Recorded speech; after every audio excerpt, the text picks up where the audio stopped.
అన్నమయ్య జిల్లా రాయచోటిలో పచ్చమూకల దాడిలో తీవ్రంగా గాయపడి తిరుపతిలో ఓ ప్రైవేట్ హాస్పిటల్లో చికిత్స పొందుతున్న మాజీ మున్సిపల్ వైస్ చైర్మన్ దశరథ రామరెడ్డిని YSRCP legal cell working president Sudarshan Reddy, ఆ పార్టీ విద్యార్థి విభాగం వర్కింగ్ ప్రెసిడెంట్ చివిరెడ్డి హర్షిత్ రెడ్డి పరామర్శించారు.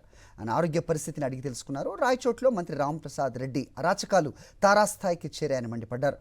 తన అనుచరులతో రౌడీ రాజకీయాలు చేస్తున్నారని విమర్శించారు. పోలీసులు అనుసరిస్తున్న తీరుపై న్యాయ పోరాటం చేస్తా ఉన్నారు. బాధితుల పక్షాన పోరాడుతూ వారికి అండగా నిలుస్తా ఉన్నారు. కూటమి సర్కార్ అక్రమాలు, దౌర్జన్యాలు ఆపాలని డిమాండ్ చేశారు. ఏమైంది అని మీరు క్షుణ్ణంగా విచారించి ఈ కేసులో కన్నా న్యాయం చేయకపోతే రాష్ట్ర న్యాయ విభాగంగా మేము అతనికి అన్ని రకాలుగాను ముందుండి సహాయ సహకారాలు అందిస్తూ అవసరమైనటువంటి దాంట్లో కారకులైనటువంటి ముద్దాయిలను శిక్షించకపోతే, వారిని అరెస్ట్ చేసి వారిపైన చర్యలు తీసుకోకపోతే తీవ్రమైనటువంటి పరిణామాలు ఉండే విధంగా మేమందరం కూడా ప్రయత్నం చేస్తామని చెప్పేసి కూడా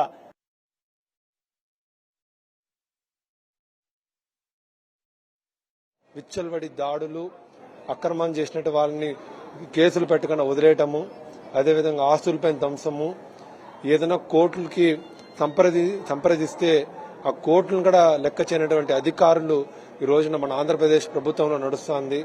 ఎందుకంటే ఈ రోజున ఆయన చూసుకుంటే చెప్పొచ్చు ఎంత దాడి, ఎంత విపరీతంగా ఈరోజు చేసినారనేసి. ఎందుకంటే ఒక మున్సిపల్ వైస్ చైర్మన్ అంటే ఆయనకి ఏ విధంగా ఆయన్ని చూడాలో తెలియకుండా ఈ రోజున అంత భీకరంగా దాడి చేసి ఈ రోజున ఆయన కుటుంబాన్ని అంతా కూడా శోభ కలిగించే విధంగా ఈరోజు చేస్తున్నారు.